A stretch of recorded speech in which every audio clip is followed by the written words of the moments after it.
Hello दोस्तों, good evening. स्वागत है आप सबका सुकृपा क्लासेज पर। दोस्तों, इस वीडियो में हम लोग एसएससी जीडी एग्जाम 2024-25 के आज शिफ्ट में पूछे जा सकने वाले most important static GK, GS, miscellaneous और करंट अफेयर्स के प्रश्नों को सॉल्व करेंगे। दोस्तों, आपके एग्जाम्स में स्टैटिक जीके, जीएस, मिसलेनियस और करंट अफेयर्स के जितने भी टॉपिक से क्वेश्चंस पूछे जाने हैं, उन सभी टॉपिक्स को कलेक्ट करके टू जेड एक एक क्वेश्चन व एक एक फैक्ट चुन चुन के डाला गया है। इसके अलावा आपके प्रीवियस ईयर एग्जाम्स के प्रश्नों को भी शामिल किया गया है। साथ में एक्स्ट्रा फैक्ट को पूरी तरह से कवर करने का प्रयास किया गया है। तो दोस्तों, आप लोग इन्हें कॉन्सेंट्रेट होकर सॉल्व करें। क्वेश्चंस कम सॉल्व होने पर पुनः प्रश्नों का रिवीजन करें, ताकि एसएससी जीडी एग्जाम 2024-25 में आप लोग स्टैटिक जीके, जीएस, मिसलेनियस और करंट अफेयर्स के टॉपिक से अच्छे से अच्छा स्कोर कर सकें। ध्यान रखें दोस्तों, आपके एग्जाम में आपका पूरा स्टैटिक जीके यानी कि हिस्ट्री, पॉलिटी, ज्योग्राफी, इकोनॉमिक्स, पूरा आपका मिसलेनियस यानी विविध वाला चैप्टर, पूरा आपका जीएस यानी कि जनरल साइंस और करंट अफेयर्स, इन सभी टॉपिक्स का अच्छा खासा वेटेज है। 20 क्वेश्चंस आपके इन सभी टॉपिक से पूछे जाएंगे।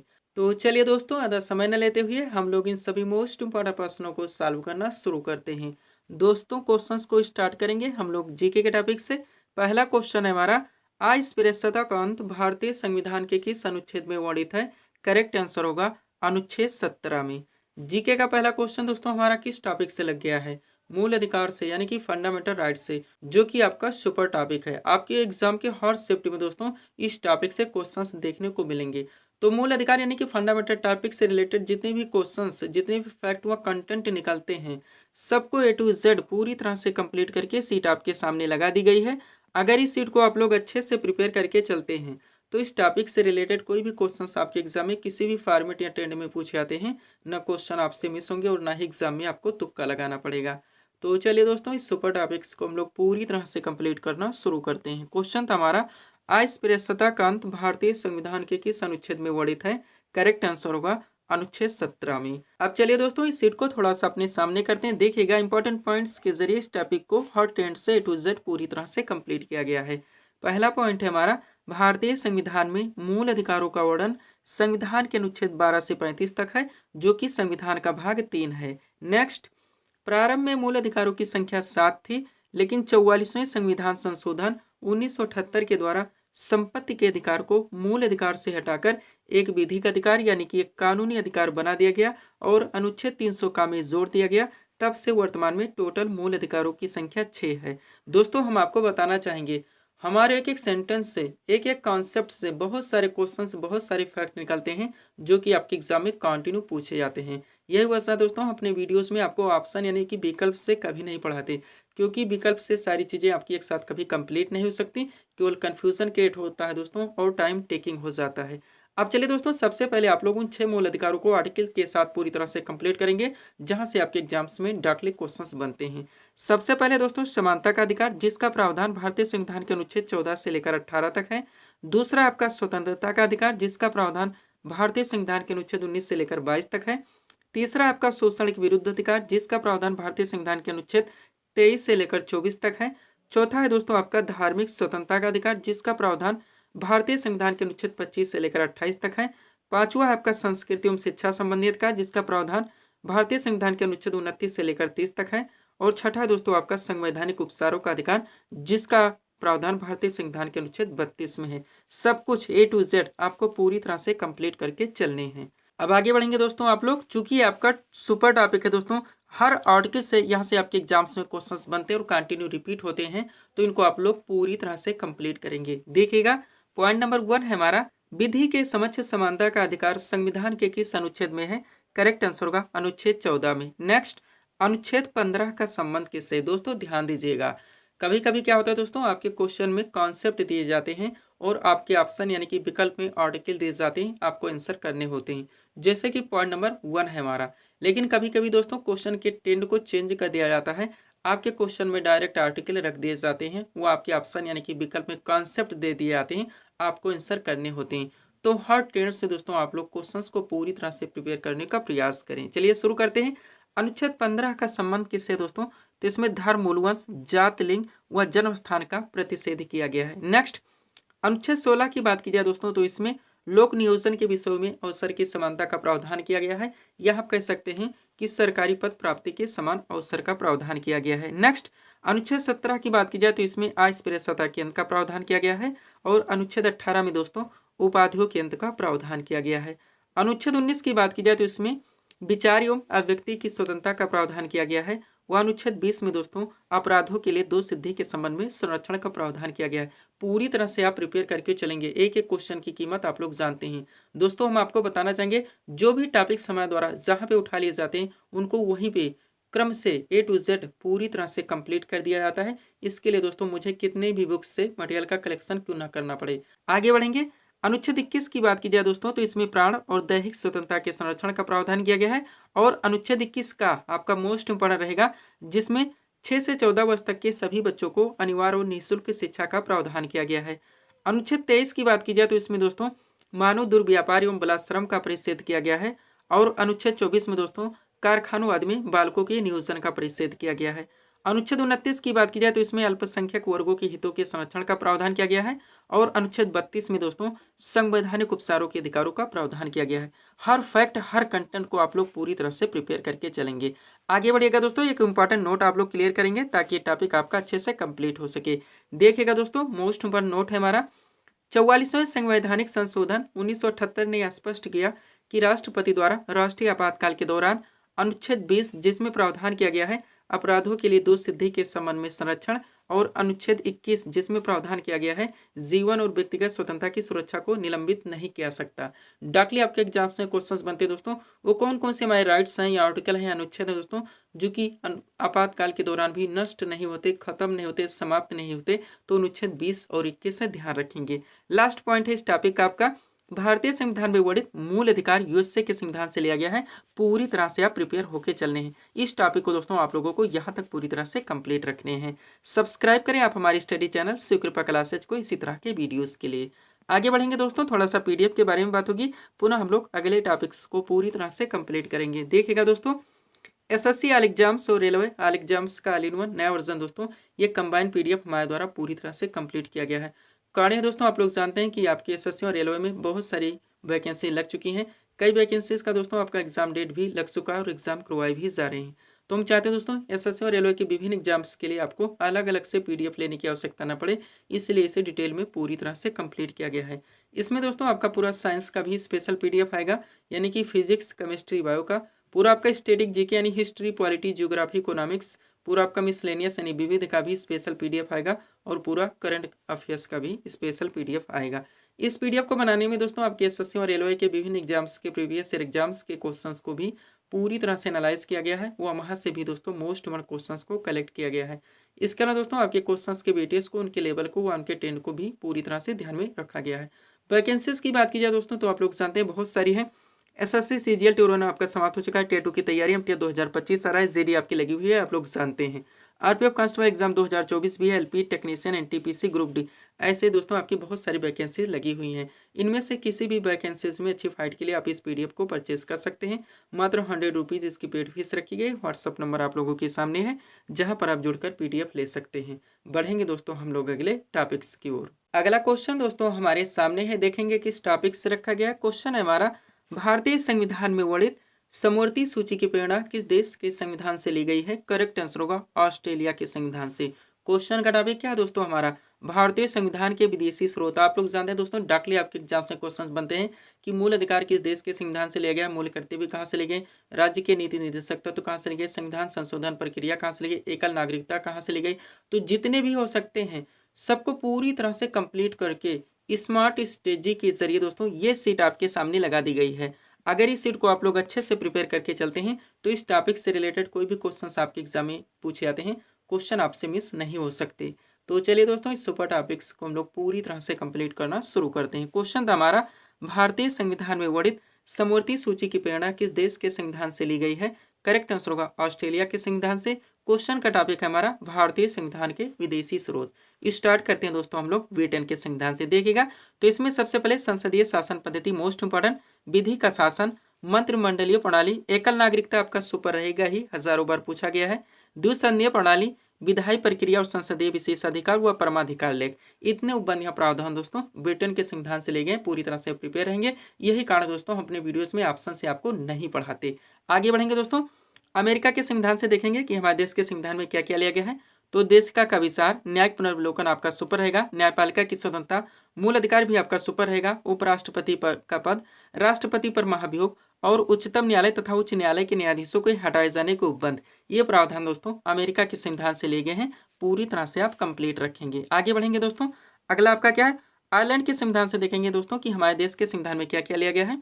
तो नीति निर्देशक तत्व यानी कि डीपीएस भी आपका सुपर रहेगा ही। इसके अलावा राष्ट्रपति की निर्वाचन पद्धति तथा राज्यसभा में कुछ सदस्यों का नामांकन, ये प्रावधान दोस्तों आयरलैंड के संविधान से लिए गए हैं। कनाडा के संविधान से देखेंगे दोस्तों तो सशक्त केंद्र के साथ संघीय व्यवस्था, उसके बाद में राष्ट्रपति द्वारा राज्यपालों की नियुक्ति, उच्चतम न्यायालय का परामर्शी न्याय निर्णय और अवशिष्ट शक्तियों का केंद्र में निहित होना, ये प्रावधान दोस्तों कनाडा के संविधान से लिए गए, ध्यान रखेंगे आप लोग। अगला है दोस्तों ऑस्ट्रेलिया के संविधान से देखेंगे कि हमारे देश के संविधान में क्या क्या लिया गया है। तो संसद के दोनों सदनों की जो संयुक्त बैठक कराई जाती है। इसके अलावा देश का की भाषा, व्यापार, वाणिज्य और समागम की स्वतंत्रता तथा समवर्ती सूची आपका मोस्ट पर रहेगा। ये प्रावधान दोस्तों ऑस्ट्रेलिया के संविधान से लिए गए हैं। जापान के संविधान से देखेंगे तो केवल एक प्रावधान, विधि द्वारा स्थापित प्रक्रिया, और एक ही प्रावधान दोस्तों फ्रांस के संविधान से क्या, गणतंत्र की अवधारणा का प्रावधान, ध्यान रखेंगे आप लोग। आगे बढ़ते हैं, अगला आपका क्या दोस्तों, दक्षिण अफ्रीका के संविधान से देखेंगे कि हमारे देश के संविधान में क्या क्या लिया गया है। तो संविधान संशोधन की व्यवस्था तथा राज्यसभा के सदस्यों का निर्वाचन, ये प्रावधान दोस्तों दक्षिण अफ्रीका के संविधान से लिए गए हैं। लास्ट है आपका रूस यानी कि पूर्व सोवियत संघ के संविधान से देखेंगे कि हमारे देश के संविधान में क्या क्या ले गए हैं। तो मूल कर्तव्य यानी फंडामेंटल ड्यूटीज आपका सुपर रहेगा ही। इसके अलावा प्रस्तावना में जो सब जोड़े गए दोस्तों, सामाजिक हो गया, आर्थिक एवं राजनीतिक, ये प्रावधान दोस्तों रूस यानी कि पूर्व सोवियत संघ के संविधान से ले गए हैं। इस टॉपिक को यहाँ तक आप लोग पूरी तरह से कंप्लीट रखेंगे। पीडीएफ के लिए दोस्तों ये हमारा व्हाट्सअप नंबर लगा हुआ है। बढ़ेंगे दोस्तों हम लोग अगले टॉपिक्स की ओर।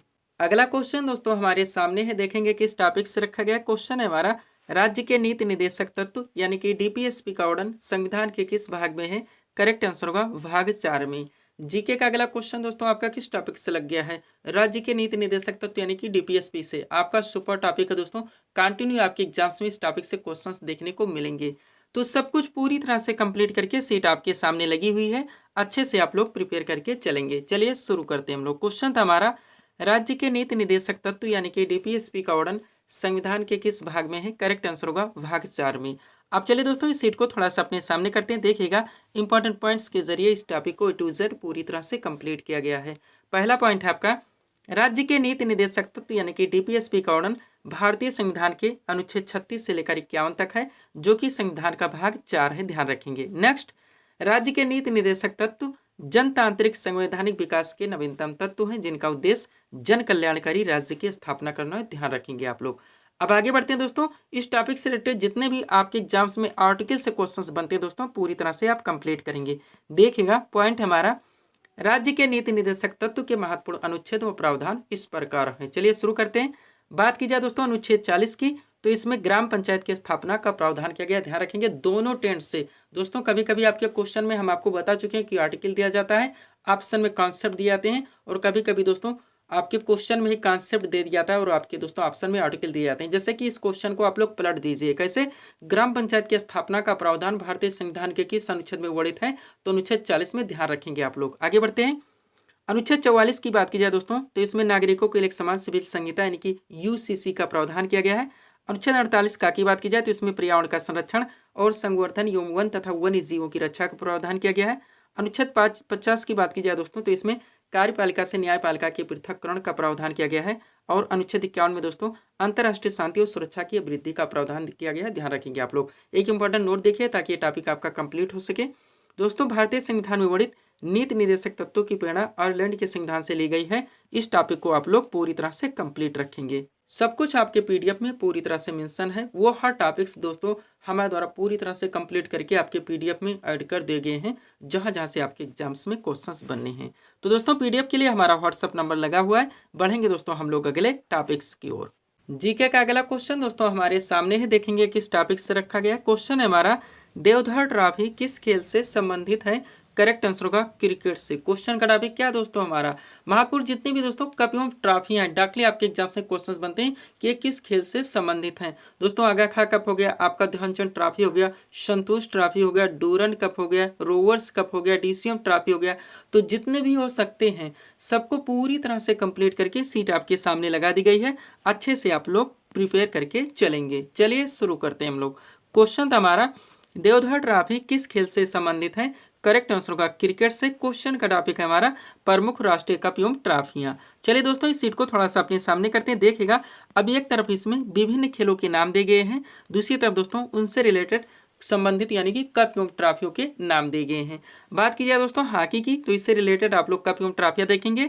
तो सबसे पहले आगा खा कप आपका सुपर रहेगा। इसके अलावा बेगम रसूल ट्रॉफी जो कि महिलाओं की प्रतियोगिता है, महाराजा रणजीत सिंह गोल्ड कप, उसके बाद में लेडी रतन टाटा ट्रॉफी ये भी महिलाओं का है, गुरु नानक चैंपियनशिप ये भी महिलाओं का है, ध्यानचंद ट्रॉफी आपका सुपर रहेगा, Nehru trophy, Scindia gold cup और वेलिंगटन कप। इतने कप एवं ट्रॉफियां दोस्तों हॉकी खेल से रिलेटेड है, ध्यान रखेंगे आप लोग। आगे बढ़ते हैं, फुटबॉल से रिलेटेड आप लोग कप एवं ट्रॉफियां देखेंगे। तो सबसे पहले DCM trophy most important, Durand cup आपका सुपर रहेगा ही, रोवर्स कप, बीसी राय ट्रॉफी जो कि राष्ट्रीय चैंपियनशिप है, संतोष ट्रॉफी भी राष्ट्रीय चैंपियनशिप है, ये भी आपका सुपर रहेगा, सुब्रतो मुखर्जी कप और सर आशुतोष मुखर्जी ट्रॉफी। इतने कप एवं ट्रॉफियां दोस्तों फुटबॉल खेल से जुड़े हुए हैं, ध्यान रखेंगे आप लोग। आगे बढ़ते हैं, क्रिकेट से रिलेटेड आप लोग देखेंगे तो रणजी ट्रॉफी आपका मोस्ट इंपोर्टेंट राष्ट्रीय चैंपियनशिप है। इसके बाद में ईरानी ट्रॉफी, सीके नायडू ट्रॉफी, रानी झांसी ट्रॉफी, देवधर ट्रॉफी आपका मोस्ट इंपोर्टेंट और जीडी बिरला ट्रॉफी। पूरी तरह से आप प्रिपेयर होकर चलेंगे। आगे बढ़ेंगे दोस्तों, अगला आपका क्या है, टेबल टेनिस खेल से रिलेटेड कप एवं ट्रॉफी आप लोग देखेंगे। तो इसमें सबसे पहले दोस्तों बारना बेले कप जो कि पुरुषों की प्रतियोगिता है, जयलक्ष्मी कप दोस्तों महिलाओं का है, राजकुमारी चैलेंज कप दोस्तों जूनियर महिला का है और रामानुज ट्रॉफी दोस्तों ये जूनियर पुरुष का है। नेक्स्ट बैडमिंटन खेल से रिलेटेड आप लोग कप एवं ट्रॉफियां देखेंगे। तो नारंग कप हो गया, चड्ढा कप हो गया, अमृत दीवान कप हो गया। नेक्स्ट बास्केटबॉल से रिलेटेड कप एवं ट्रॉफियां देखेंगे। तो नेहरू कप हो गया, फेडरेशन कप हो गया, पोलो से रिलेटेड देखेंगे तो इजरा कप हो गया, पृथ्वीपाल सिंह कप हो गया, राधा मोहन कप हो गया। गोल्फ से रिलेटेड देखेंगे दोस्तों तो वाकर कप हो गया, सर्किट कप हो गया और राइडर कप हो गया। इस टॉपिक को आप लोग यहाँ तक पूरी तरह से कंप्लीट रखेंगे। पीडीएफ के लिए हमारा व्हाट्सएप नंबर लगा हुआ है। बढ़ेंगे दोस्तों हम लोग अगले टॉपिक्स की ओर। अगला क्वेश्चन दोस्तों आपके सामने ही देखेंगे किस टॉपिक से रखा गया। क्वेश्चन है हमारा, बेसबॉल खेल किस परिसर या मैदान पर खेला जाता है। करेक्ट आंसर होगा डायमंड पर। क्वेश्चन का टॉपिक क्या दोस्तों, विभिन्न जो खेल है दोस्तों आपके एग्जाम से पूछे जाते हैं कि किस परिसर या मैदान पर खेले जाते हैं। आपका छोटा सा टॉपिक है, इजी सा टॉपिक है, लेकिन ट्रेंडिंग टॉपिक है। कंटिन्यू दोस्तों इस टॉपिक से भी आपके एग्जाम्स में क्वेश्चंस पूछे जाते हैं। तो कंप्लीट सीट आपके सामने लगी हुई है, अच्छे से आप लोगों को प्रिपेयर करके चलने हैं। चलिए शुरू करते हैं हम लोग। क्वेश्चन था हमारा, बेसबॉल खेल किस परिसर या मैदान पर खेला जाता है। करेक्ट आंसर होगा डायमंड पर। क्वेश्चन का टॉपिक हमारा विभिन्न जो खेल हैं किस परिसर या मैदान पर खेले जाते हैं। आप देखिएगा दोस्तों एक तरफ इसमें विभिन्न खेलों के नाम दिए गए हैं, दूसरी तरफ संबंधित परिसर या मैदान के नाम दिए गए हैं। बात की जाए दोस्तों क्रिकेट की, तो इससे रिलेटेड दो ऑप्शन आते हैं, ध्यान रखिएगा। पिच और फील्ड दोनों पे खेले जाते हैं, ध्यान रखेंगे। फुटबॉल दोस्तों ये आपका फील्ड में खेला जाता है। हॉकी दोस्तों ये भी फील्ड में खेला जाता है। लॉन टेनिस की बात की जाए तो ये कोर्ट में खेला जाता है। पूरी तरह से आप प्रिपेयर रहेंगे। आगे बढ़िएगा दोस्तों, अगला आपका क्या है, टेबल टेनिस जो कि बोर्ड में खेला जाता है। बैडमिंटन दोस्तों कोर्ट में खेला जाता है। बास्केटबॉल भी कोर्ट में खेला जाता है। वॉलीबॉल भी कोर्ट में खेला जाता है। बेसबॉल की बात की जाए तो डायमंड में खेला जाता है। पोलो दोस्तों फील्ड में खेला जाता है। गोल्फ ये कोर्स में खेला जाता है। शतरंज दोस्तों ये बोर्ड में खेला जाता है। आगे बढ़ते हैं, थोड़ा सा और है दोस्तों, देखेंगे क्या क्या हमारा। कबड्डी मोस्ट इंपॉर्टेंट जो कि कोर्ट में खेला जाता है। और लास्ट है दोस्तों मुक्केबाजी जो कि रिंग में खेला जाता है। इस टॉपिक को आप लोग यहाँ तक पूरी तरह से कंप्लीट रखेंगे। पीडीएफ के लिए हमारा व्हाट्सएप नंबर लगा हुआ है। बढ़ेंगे दोस्तों हम लोग अगले टॉपिक्स की ओर। अगला क्वेश्चन दोस्तों आपके सामने है, देखेंगे किस टॉपिक से रखा गया। क्वेश्चन है हमारा, चाइना मैन शब्द किस खेल से संबंधित है। करेक्ट आंसर होगा क्रिकेट से। क्वेश्चन का टॉपिक क्या दोस्तों, महत्वपूर्ण खेल है दोस्तों उनसे संबंधित जो शब्दावलियां हैं, ये भी आपका सुपर टॉपिक है। कंटिन्यू दोस्तों आपके हॉट शिफ्ट में यहाँ से भी क्वेश्चन देखने को मिलेंगे। खेल जगह से दोस्तों बहुत सारी सीटें आपकी पीडीएफ में ऐड की गई हैं। तो देखिएगा कंप्लीट सीट आपके सामने लगी हुई है, अच्छे से आप लोगों को प्रिपेयर करके चलने हैं। चलिए शुरू करते हैं हम लोग। क्वेश्चन था हमारा, चाइना मैन शब्द किस खेल से संबंधित है। करेक्ट आंसर होगा क्रिकेट से। क्वेश्चन का टॉपिक हमारा महत्वपूर्ण खेलों से संबंधित शब्दावली। चलिए सीट को थोड़ा सा अपने सामने करते हैं। देखिएगा दोस्तों, अब एक तरफ इसमें विभिन्न खेलों के नाम दिए गए हैं, दूसरी तरफ संबंधित दोस्तों महत्वपूर्ण शब्दावलियों के नाम दिए गए हैं। बात की जाए दोस्तों क्रिकेट की, तो इससे संबंधित शब्दावली आप देखेंगे। सबसे पहले LBW, China man, googly, swing, silly, point, by, stump, follow on, slip, hook, wicket keeper, third man, cover, गली, फ्री हिट। पूरी तरह से आप प्रिपेयर रहेंगे। नेक्स्ट, फुटबॉल खेल से रिलेटेड आप लोग शब्दावली देखेंगे दोस्तों। तो ड्रिबल हो गया, बहुत बार पूछा गया है। पेनल्टी किक हो गया, स्टॉपर हो गया, विंगर हो गया, कॉर्नर किक हो गया, थ्रो इन हो गया, फ्री किक हो गया और टच लाइन हो गया। नेक्स्ट, हॉकी खेल से रिलेटेड आप लोग शब्दावली देखेंगे। तो इसमें भी ड्रिबल आता है दोस्तों, स्टिक आता है, बुली आपका मोस्ट बड़ा, स्कूप है दोस्तों, पुश इन है, कट ट्राइवेकर है, पेनाल्टी कॉर्नर है और सेंटर फॉरवर्ड है। नेक्स्ट, लाल टेनिस खेल से रिलेटेड आप लोग शब्दावली देखेंगे। तो स्मैश है दोस्तों, बैक हैंड है, फॉल्ट है, डूस है, चाप है, लव है, उसके बाद में दोस्तों एडवांटेज है, चेंज हाफ वाली है और सेट है। पूरी तरह से हर शब्द को दोस्तों आप लोगों को प्रिपेयर रखने चाहिए। एक एक क्वेश्चन की कीमत आप लोग जानते हैं। आगे बढ़िएगा। अगला आपका क्या दोस्तों, टेबल टेनिस खेल से रिलेटेड आप लोग शब्दावली देखेंगे। तो टॉप स्पिन हो गया, बैक स्पिन हो गया, चाप ग्रिप हो गया, चाइनीज ग्रिप हो गया, स्विंग स्ट्रोक हो गया, रिवर्स सैंडविच हो गया दोस्तों, पुश कंट्रोल एंड हो गया, पेन होल्डर हो गया, पेन होल्डर ग्रिप हो गया और फाइल हो गया। ध्यान रखेंगे सब कुछ आपके PDF में पूरी तरह से मेंशन है। वो हर टॉपिक्स दोस्तों पूरी तरह से A to Z कंप्लीट किए गए हैं, जहां जहां से आपके एग्जाम से क्वेश्चंस बने। ध्यान दीजिएगा दोस्तों, आपको रिवीजन जरूर करने हैं, बगैर रिवीजन के कुछ भी होने वाला नहीं है। हम आपको बताना चाहेंगे दोस्तों, जितने भी अभ्यर्थी यानी कि स्टूडेंट्स PDF को हमारे परचेस कर चुके हैं दोस्तों, हो सके आप लोग थोड़ा सा इन्वेस्ट करके प्रिंट आउट निकलवा लीजिए। पर्याप्त आपके पास अभी समय है दोस्तों। प्रिंट आउट निकलवाने से अच्छी खासी आपकी सीट बन जाएगी, आप अच्छे से पढ़ सकते हैं, अंडरलाइन लगा के रिवाइज कर सकते हैं। और अगर आप इतना कर लेते हैं दोस्तों, कम से कम समय में बिना इधर उधर भटके आप लोगों की प्रिपरेशन अच्छे खासे ढंग से क्लियर हो जाती है दोस्तों। PDF को इस फॉर्मेट में बनाया भी गया, पूरी तरह से कलर में आपका PDF आएगा, आपको पढ़ने में भी बहुत अच्छा लगेगा और सारी चीज़ें आपकी कम से कम समय में क्लियर हो जाएंगी। आप जानते हैं दोस्तों, इस वैकेंसीज में आपकी सीटें कितनी और कंपटीटर कितने हैं, तो सर्वश्रेष्ठ तैयारी की आपको आवश्यकता है। वो हर टॉपिक्स आपको कंप्लीट करने हैं, जहाँ जहाँ से आपके एग्जाम्स में क्वेश्चंस बनने हैं। आगे बढ़िएगा। बैडमिंटन खेल से रिलेटेड आप लोग शब्दावली देखेंगे। तो स्मैश है दोस्तों, ड्राफ्ट है, नेट है, गेम है, लव है, डबल फॉल्ट है, डाइव है, डूस है, क्रॉस शॉट है, लेट है दोस्तों, वर्ड है और लिफ्ट है। नेक्स्ट, बास्केटबॉल खेल से रिलेटेड आप लोग शब्दावली देखेंगे। ब्लॉकिंग है, ड्रिबलिंग है, जंप बॉल है, फ्री थ्रो है दोस्तों, पिक है, पिनोट लीड पास है, पिवट होल्डिंग है, मल्टीपल थ्रो है और रिंग गार्ड पॉइंट है। वॉलीबॉल खेल से रिलेटेड शब्दावली देखेंगे।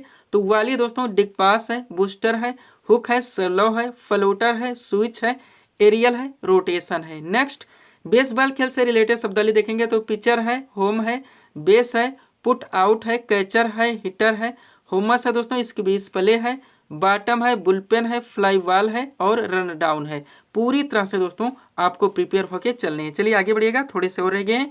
क्या क्या दोस्तों, पोलो खेल से रिलेटेड शब्दावली आप लोग देखेंगे। तो दोस्तों बंडर है, चक्कर है, मैलेट है, हुक है, गैलोपिंग है, चुक्का है, हैंडीकैप बंकर है, एरिस रेल है, राइड आप है। नेक्स्ट, गोल से रिलेटेड शब्दावली देखेंगे। तो होल है दोस्तों, पुट है, लिंक्स है, टी है, स्टाइमी है, बैफी है, कैडी है, बोगी है, फोरसम है दोस्तों, पुटिंग है, लाई है और पोस्ट है। नेक्स्ट, शतरंज खेल से रिलेटेड आप शब्दावली देखेंगे। तो चेकमेट है, बिशप है, स्टेलमेट है, पौन है, फिडे है, नाइट है, कैसल है और रैक है। कबड्डी खेल से रिलेटेड देखेंगे। तो वक लाइन है, मार्च लाइन है, लाबी है, बैटिंग है, ब्लॉक है, रेडर है। लास्ट है मुक्केबाजी से रिलेटेड। ब्लॉक है दोस्तों, ब्लो है, बाउंस है, पंच है, जैब है, पंच बैग है, जैब रिप है दोस्तों, कवर अप है, बाउट है, बैक पेडल है और राइट क्रॉस है। इनमें से मिनिमम दोस्तों आप लोगों को 50 शब्द के नाम याद रखने ही होंगे। एक एक क्वेश्चन की कीमत आप लोग जानते हैं, ताकि आप अपने क्वेश्चंस को क्लियर कर सकें। PDF के लिए दोस्तों ये हमारा व्हाट्सअप नंबर लगा हुआ है। बढ़ेंगे दोस्तों हम लोग अगले टॉपिक्स की ओर। जीके का अगला क्वेश्चन दोस्तों आपके सामने है, देखेंगे किस टॉपिक से रखा गया। क्वेश्चन है हमारा, फरक्का परियोजना किस नदी पर संचालित है। करेक्ट आंसर होगा गंगा नदी पर। क्वेश्चन का टॉपिक क्या दोस्तों, जोई नदी घाटी परियोजना है दोस्तों, बहुउद्देशीय परियोजनाएं, जल विद्युत परियोजनाएं। डाकली आपके एग्जाम से क्वेश्चंस बनते हैं दोस्तों कि किस नदियों के संगम पर संचालित हैं। तो यहाँ पे दोस्तों ये किस नदी या नदियों के संगम पर संचालित है के साथ साथ ये किस राज्य या केंद्र शासित प्रदेश में स्थित है ये भी पूरी तरह से मेंशन करके परफेक्ट सीट आपके सामने लगा दी गई है। अगर इसको आप लोग अच्छे से कंप्लीट रखते हैं तो इस टॉपिक से रिलेटेड कोई भी क्वेश्चन आपके एग्जाम में किसी भी फॉर्मेट में आते हैं, क्वेश्चन आपसे मिस नहीं हो सकते। चलिए शुरू करते हैं हम लोग। क्वेश्चन था हमारा, फरक्का परियोजना किस नदी पर संचालित है? करेक्ट आंसर होगा गंगा नदी पर। अब चलिए दोस्तों इस सीट को थोड़ा सा अपने सामने करते हैं। देखिएगा सबसे पहले दोस्तों इसमें नदी घाटी परियोजनाएं, बहुउद्देशीय परियोजनाएं, जल विद्युत परियोजनाओं के नाम दिए गए हैं। फिर दोस्तों किस राज्य केंद्र शासित प्रदेश में स्थित है ये भी दे दिया गया है, और किस नदी या नदियों के संगम पर संचालित है ये भी पूरी तरह से मेंशन कर दिया गया है। स्टार्ट करते हैं हम लोग। दोस्तों बात की जाए भीमा परियोजना की तो ये महाराष्ट्र में पड़ता है, जो कि पवना एवं कृष्णा नदियों के संगम पर संचालित है। नेक्स्ट हीराकुड जल विद्युत परियोजना आपका मोस्ट इंपॉर्टेंट दोस्तों, जो कि ओडिशा में पड़ता है, महानदी पर संचालित है। नेक्स्ट सरदार सरोवर परियोजना की बात की जाए दोस्तों, ये गुजरात में पड़ता है, जो कि नर्मदा नदी पर संचालित है। इंदिरा गांधी नहर परियोजना दोस्तों ये राजस्थान में पड़ता है, जो कि सतलज और ब्यास के संगम पर संचालित है। आगे बढ़ेंगे। फरक्का परियोजना की बात की जाए दोस्तों, ये पश्चिम बंगाल में पड़ता है, गंगा नदी पर संचालित है। दामोदर घाटी परियोजना दोस्तों झारखंड में पड़ता है, दामोदर नदी पर संचालित है। इडुक्की परियोजना दोस्तों ये केरल में पड़ता है, जो कि पेरियार नदी पर संचालित है। हर फैक्ट को दोस्तों आप लोगों को पूरी तरह से प्रिपेयर रखने हैं। आगे बढ़िएगा। भाखड़ा नांगल परियोजना मोस्ट इंपॉर्टेंट, जो कि पंजाब में पड़ता है, सतलज नदी पर संचालित है। सोन परियोजना दोस्तों बिहार में पड़ता है, सोन नदी पर संचालित है। काकरा पार परियोजना दोस्तों गुजरात के सूरत में पड़ता है, जो कि ताप्ती नदी पर संचालित है। गांधी सागर परियोजना दोस्तों मध्य प्रदेश में पड़ता है, जो कि चंबल नदी पर संचालित है। राणा प्रताप सागर परियोजना दोस्तों ये राजस्थान में पड़ता है, चंबल नदी पर संचालित है। और जवाहर सागर परियोजना दोस्तों ये भी राजस्थान में पड़ता है, और ये भी चंबल नदी पर संचालित है। आगे बढ़ेंगे। माता टीला बांध परियोजना, जो कि उत्तर प्रदेश व मध्य प्रदेश दोनों क्षेत्रों में पड़ जाता है, ये बेतवा नदी पर संचालित है। और टिहरी बांध परियोजना दोस्तों आपका उत्तराखंड में पड़ता है, ये भागीरथी एवं भीलांगना नदी के संगम पर संचालित है, ध्यान रखेंगे आप लोग। आगे बढ़ते हैं। अगला आपका क्या दोस्तों, नागार्जुन सागर परियोजना, जो कि आंध्र प्रदेश में पड़ता है, कृष्णा नदी पर संचालित है। तुंगभद्रा परियोजना दोस्तों आंध्र प्रदेश एवं कर्नाटक दोनों क्षेत्रों में पड़ जाता है, तुंगभद्रा नदी पर संचालित है। थीनबाद दोस्तों पंजाब में पड़ता है, रावी नदी पर संचालित है। सलाल पन बिजली परियोजना दोस्तों जम्मू और कश्मीर में पड़ता है, चिनाब नदी पर संचालित है। इस टॉपिक को आप लोगों को यहाँ तक पूरी तरह से कंप्लीट करके चलनी है। पीडीएफ के लिए हमारा व्हाट्सअप नंबर लगा हुआ है। बढ़ेंगे दोस्तों हम लोग अगले टॉपिक्स की ओर। अगला क्वेश्चन दोस्तों आपके सामने है, देखेंगे किस टॉपिक से रखा गया। क्वेश्चन है हमारा, पाक जल संधि किन दो देशों को अलग करती है? करेक्ट आंसर होगा भारत एवं श्रीलंका को। क्वेश्चन का टॉपिक क्या दोस्तों, जो प्रमुख चैनल एवं जल संधियां दोस्तों खासकर भारत एवं उनके पड़ोसी देश के परिप्रेक्ष्य में कंटिन्यू आपके एग्जाम्स में यहाँ से क्वेश्चंस बनते हैं। कंप्लीट सीट आपके सामने लगी हुई है, अच्छे से आप लोगों को प्रिपेयर करके चलने हैं। चलिए शुरू करते हैं हम लोग। क्वेश्चन था हमारा, पाक जल संधि किन दो देशों को अलग करती है? करेक्ट आंसर होगा भारत एवं श्रीलंका को। अब चलिए दोस्तों इस सीट को थोड़ा सा अपने सामने करते हैं। देखिएगा सबसे पहले इसमें प्रमुख चैनल एवं जल संधियों के नाम दिए गए, दूसरी तरफ विभाजित क्षेत्र के नाम दिए गए हैं। बात की जाए दोस्तों 8 डिग्री चैनल की, जो कि मालदीव को मिनिकॉय से अलग करता है, ध्यान रखेंगे। 9 डिग्री चैनल की बात की जाए तो मिनिकॉय को लक्षद्वीप से अलग करता है। 6 डिग्री चैनल दोस्तों ग्रेट निकोबार को सुमात्रा से अलग करता है। 10 डिग्री चैनल मोस्ट दोस्तों ध्यान रखेंगे, अंडमान में एक छोटा सा द्वीप है जिसका नाम है लघु अंडमान, और निकोबार में दोस्तों एक छोटा सा द्वीप है जिसका नाम है कार निकोबार, इसको इससे अलग करता है। यानी क्लियर कहा जाए दोस्तों तो लघु अंडमान को कार निकोबार से अलग करने वाला जो चैनल है वो 10 डिग्री चैनल है, हजारों बार पूछा गया है। ग्रेट चैनल की बात की जाए दोस्तों तो ये इंदिरा पॉइंट को इंडोनेशिया से अलग करता है। पाक जल संधि दोस्तों भारत को श्रीलंका से अलग करता है, जो हमारा क्वेश्चन था। और कोको चैनल भी ध्यान रखें दोस्तों, ये अंडमान को कोको द्वीप जो कि म्यांमार में पड़ता है, इसको इससे अलग करता है। इस टॉपिक को आप लोगों को यहाँ तक पूरी तरह से कंप्लीट रखने हैं। पीडीएफ के लिए हमारा व्हाट्सअप नंबर लगा हुआ है। बढ़ेंगे दोस्तों हम लोग अगले टॉपिक्स की ओर। जीके का अगला क्वेश्चन दोस्तों आपके सामने है, देखेंगे किस टॉपिक से रखा गया। क्वेश्चन है हमारा, नील नदी कहाँ से निकलती है? करेक्ट आंसर होगा विक्टोरिया झील से। क्वेश्चन का टॉपिक क्या है दोस्तों, विश्व की प्रमुख नदियां। कंटिन्यू आपके एग्जाम्स में क्वेश्चन बनते हैं दोस्तों कि कौन सी नदी कहाँ से निकलती है। तो उद्गम स्थल के साथ साथ दोस्तों गिरने का स्थान, जहां पर जाकर यानी कि ये अपना जल गिराती हैं। दोनों फैक्ट पूरी तरह से कंप्लीट करके सीट आपके सामने लगा दी गई है, अच्छे से आप लोगों को प्रिपेयर करके चलने हैं। चलिए शुरू करते हैं हम लोग। क्वेश्चन था हमारा, नील नदी कहाँ से निकलती है? करेक्ट आंसर होगा विक्टोरिया झील से। क्वेश्चन का टॉपिक हमारा विश्व की प्रमुख नदियां। अब चलिए सीट को थोड़ा सा अपने सामने करते हैं। देखिएगा एक तरफ दोस्तों इसमें विश्व के विभिन्न नदियों के नाम दिए गए हैं, फिर उनके उद्गम स्थल यानी जहाँ से निकलती हैं, और गिरने का स्थान यानी कि जहाँ पे जाकर अपना जल गिराती हैं, ये भी पूरी तरह से मेंशन कर दिया गया है। बात की जाए अमेजन नदी की दोस्तों, जो कि एंडीज पर्वत के पेरू के पास से निकलती है, और दोस्तों ये अटलांटिक महासागर में जाकर अपना जल गिराती है। मिसिसिपी मिसौरी नदी की बात की जाए तो इसका झील संयुक्त राज्य अमेरिका से निकलती है, मैक्सिको की खाड़ी में जाकर अपना जल गिराती है। यांगटीसी क्यांग नदी की बात की जाए दोस्तों, तिब्बत के पठार से निकलती है, चीन सागर में जाकर गिरती है। हांगो नदी दोस्तों कुनलुन पर्वत से निकलती है, चीन की खाड़ी में जाकर अपना जल गिराती है। कांगो नदी की बात की जाए लुआलिया और लुआपुला के संगम से निकलती है, अटलांटिक महासागर में जाकर गिरती है। नाइजर नदी दोस्तों गिनी से निकलती है, गिनी की खाड़ी में जाकर गिरती है। बोल्गा नदी दोस्तों बल्डाई पठार से निकलती है, कैस्पियन सागर में जाकर अपना जल गिराती है। ध्यान रखेंगे आप लोग। आगे बढ़ते हैं, अगला आपका क्या दोस्तों, डेन्यूब नदी मोस्ट इम्पॉर्टेंट, जो कि ब्लैक फॉरेस्ट से निकलती है, काला सागर में जाकर गिरती है। डार्लिंग नदी दोस्तों ऑस्ट्रेलियन आल्प्स से निकलती है, मरे नदी में जाकर गिरती है, और मरे नदी दोस्तों ऑस्ट्रेलियन आल्प्स से ही निकलती है और हिंद महासागर में जाकर अपना जल गिराती है। इस टॉपिक को यहाँ तक आपको कंप्लीट करके चलने हैं। पीडीएफ के लिए हमारा व्हाट्सअप नंबर लगा हुआ है। बढ़ेंगे दोस्तों हम लोग अगले टॉपिक्स की ओर। अगला क्वेश्चन दोस्तों आपके सामने है, देखेंगे किस टॉपिक से रखा गया। क्वेश्चन है हमारा, एनीमिया रोग किसकी कमी से होता है? करेक्ट आंसर होगा आयरन की कमी से। क्वेश्चन का टॉपिक क्या दोस्तों, जनरल साइंस में जो आपका दोस्तों सबसे वेटेज का टॉपिक है आपका बायो का टॉपिक, वहां से दोस्तों आपका क्वेश्चन लगाया गया है। और मोस्ट ऑफ दोस्तों बायो के क्वेश्चंस को कलेक्ट करके एक सीट आपके सामने लगाई गई है। एक एक क्वेश्चन आपके एग्जाम के लिए पूरी तरह से सुपर हो सकते हैं। हर क्वेश्चंस को आप लोगों को सॉल्व करने हैं। चलिए शुरू करते हैं हम लोग। क्वेश्चन था हमारा, एनीमिया रोग किसकी कमी से होता है? करेक्ट आंसर होगा आयरन की कमी से। आप चलिए दोस्तों इस सीट को थोड़ा सा अपने सामने करते हैं। देखिएगा इंपॉर्टेंट क्वेश्चंस का कलेक्शन है हमारा, कॉन्स्टेंट होकर आप लोगों को सॉल्व करने हैं। पहला क्वेश्चन है हमारा, टिक्का रोग किस फसल से संबंधित है? करेक्ट आंसर होगा मूंगफली से। नेक्स्ट, रेड रॉट रोग किस फसल से संबंधित है? तो ये गन्ना से है। अगला है, अंगूर लता किस फसल की प्रजाति है? तो ये टमाटर की है।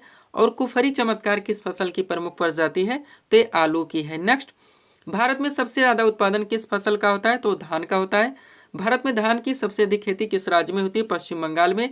गन्ना का लाल सड़न रोग किसके कारण होता है? तो फफूंदी के कारण। और हाइड्रोपोनिक्स क्या दोस्तों? तो बिना मृदा के पौधों की खेती है। नेक्स्ट दोस्तों, फूल गोभी का कौन सा भाग खाया जाता है, यानी कॉलीफ्लावर का कौन सा भाग खाया जाता है? तो पुष्पक्रम है। नेक्स्ट, ट्रक फार्मिंग क्या दोस्तों? तो व्यापारिक स्तर पर सब्जियों की खेती है। पकने पर टमाटर का रंग किसकी उपस्थिति के कारण लाल हो जाता है? तो लाइकोपिन के। अगला, नारियल का खाने योग्य भाग होता है तो भ्रूणपोष है। और लीची फल का कौन सा भाग योग है दोस्तों? तो एरिल है। ध्यान रखेंगे आप लोग। आगे बढ़ते हैं, अगला क्वेश्चन है दोस्तों आपका, नाशपाती यानी कि पियर का कौन सा भाग खाया जाता है? तो गूदेदार पुष्पासन है। नेक्स्ट, पौधे के किस भाग से काफी प्राप्त होती है? तो बीजों से। और कुनैन प्राप्त होता है दोस्तों ये सिनकोना की छाल से। ध्यान रखेंगे आप लोग। आगे बढ़िएगा, अगला क्वेश्चन है हमारा, दालचीनी यानी कि दालचीनी पेड़ के किस भाग से प्राप्त होती है? तो छाल से। नेक्स्ट, तारपीन का तेल प्राप्त किया जाता है चीड़ से। अगला है, अफीम पौधे के किस भाग से प्राप्त होती है? तो फूल से होती है। और पौधे में वाष्पोत्सर्जन की क्रिया किस में होती है? तो पत्तियों से होती है। नेक्स्ट, प्राकृतिक वर्ण सिद्धांत का प्रतिपादन किसने किया था? डार्विन ने। नेक्स्ट, वंशागत के नियमों के अध्ययन को क्या कहते हैं? तो आनुवंशिकी। जनसंख्या का अध्ययन क्या कहलाता है? डेमोग्राफी। विकास का सिद्धांत किसके द्वारा दिया गया था? चार्ल्स डार्विन के द्वारा। रेबीज के टीके की खोज किसने की थी? लुईस पास्चर ने। नेचुरल सिलेक्शन का सिद्धांत किसने दिया था? तो चार्ल्स डार्विन ने। आगे बढ़ेंगे, मनुष्य के शरीर में सबसे लंबी कोशिका कौन सी होती है? तो तंत्रिका कोशिका है। डीएनए का डबल हेलिक्स मॉडल किसने दिया था? वाटसन तथा क्रिक ने। जो विकास को सर्वप्रथम किसने समझाया था? तो लैमार्क ने। और उत्परिवर्तन यानी म्यूटेशन के सिद्धांत के जन्मदाता थे डी ब्रीज थे। सब कुछ आपके पीडीएफ में पूरी तरह से मेंशन है दोस्तों। साइंस का स्पेशल पीडीएफ आपके पीडीएफ में ऐड किया गया है, यानी फिजिक्स, केमिस्ट्री और बायो का। नेक्स्ट, प्रवाल यानी कोरल्स क्या है? तो एक समुद्री जीव है। नेक्स्ट, रेशम के कीड़े पालने को कहते हैं तो सेरिकल्चर कहा जाता है, आप लोग जानते होंगे। पित्त यानी बाइल कहाँ पर जमा होता है? पित्ताशय में। अगला है, पेसमेकर का संबंध किससे? हृदय से। और पेसमेकर का कार्य क्या है? तो दिल की धड़कन प्रारंभ करना। नेक्स्ट, रक्त का शुद्धिकरण कहाँ पर होता है? किडनी में होता है। रक्त में लाल रंग किसके कारण होता है? हीमोग्लोबिन के। शरीर में हीमोग्लोबिन का कार्य क्या है? ऑक्सीजन का परिवहन करना। मानव शरीर में लाल रक्त कण का निर्माण कहाँ होता है? तो अस्थिमज्जा में। और सफेद रक्त कण यानी WBC व्हाइट ब्लड सेल्स का मुख्य कार्य क्या है? तो रोग प्रतिरोधक क्षमता धारण करना। नेक्स्ट, कौन सा रक्त समूह सर्वग्राही AB और कौन सा रक्तवत शब्ददाता है? तो O है। ध्यान रखेंगे। सेरेब्रम किससे संबंधित है? तो मस्तिष्क से है। ध्यान रखेंगे आप लोग। यहाँ से अगला क्वेश्चन है आपका, एलिजा परीक्षण किस रोग की पहचान के लिए की जाती है? तो एड्स की पहचान के लिए ध्यान रखेंगे। चलिए थोड़े से क्वेश्चन और हम लोग दोस्तों बायो के सॉल्व करते हैं। अगला क्वेश्चन है हमारा, जीन शब्द का सर्वप्रथम प्रयोग किसने किया था? जोहानसन ने। नेक्स्ट, आलू का खाने योग्य भाग कौन सा होता है? वो तना है। हाइड्रोफोबिया रोग किसके द्वारा उत्पन्न होता है? विषाणु के द्वारा। डायनासोर थे मेसोजोइक सरीसृप। एनीमिया रोग किसकी कमी से होता है? आयरन की कमी से। वायु प्रदूषण में सर्वाधिक हानिकारक गैस है कार्बन मोनोऑक्साइड। और पोलियो रोग से शरीर का कौन सा अंग प्रभावित होता है? तो यकृत है, ध्यान रखेंगे आप लोग। तो दोस्तों इस वीडियो को हम यहीं पे विराम देना चाहिए। हालांकि दोस्तों अगर और भी टॉपिक्स हम करंट या साइंस या जीके के ऐड करते हैं तो आपका वीडियो लंबा खिंच जाएगा। तो मिलते हैं दोस्तों हम आपको अपने अगले वीडियोस में। Thanks for watching.